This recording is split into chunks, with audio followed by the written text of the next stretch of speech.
I'm Barry Laminack, and this isn't what happened in sports. Let's start with the NFL, where for the first time in 6 years, the Houston Texans opened their $48 million roof, which is the only good move coming from upstairs. Sadly, that roof is the only part of the team providing coverage. $48 million. It's the worst investment since the team itself. The Raiders were heard calling a James Harden audible during their game against the Chiefs. That's a play designed to run to the strip club. Eagles head coach DougPederson said the wrong message would be sent if he benched Carson Wentz for the rest of the season. Although, to be fair, the current message of "we're okay with losing" isn't great either. The Dolphins ran over a referee celebrating an interception in their game against the Broncos, and while the referees lost this one, they are heavy favorites against the Jets next week. JoeJudge fired coach MarcColombo after the two got into a fist fight. Now, I don't know that I'd be fighting Colombo. During his playing days, dude was listed at 6 foot 8 inches tall and weighed 320 pounds. It's rumored Judge ate a couple of shots on the way in, and then Colombo ate Judge.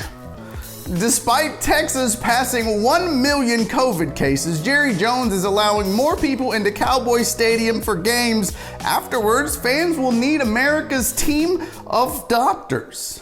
In other sports news, the head coach of St. John's Catholic Prep football team, DarelHayes, recently suffered a heart attack during halftime of his team's 53-0 loss, but he still coached the rest of the game before finally going to the hospital. Things got so bad in the second half, the crowd started the wave goodbye. There was a Hail Mary during the game, but it was from a priest and not the team. MLB has suspended RobinsonCano for 162 games after the Mets second baseman tested positive a second time for PEDs. Authorities became suspicious when someone on the Mets was doing good. Cano is not allowed to play for the Mets next year. No word on what the punishment will be, though. I guess this means that Robinson can no longer play baseball next year, huh? Who's doing it? Okay.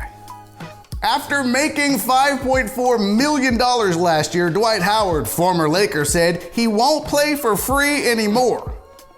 Look, I'm sorry, Dwight, but you average 7 points and 7 rebounds a game. If you play like an intern, you get paid like one. Clemson head coach DaboSwinney claimed that Florida State used a positive COVID test from a Clemson player as an excuse to not play them last Saturday. He just can't believe they're not dying to play them. Now we know why they call Clemson Death Valley, right? And finally, in order to motivate his team, Cowboys head coach MikeMcCarthy brought watermelons on the road with him to smash during team meetings.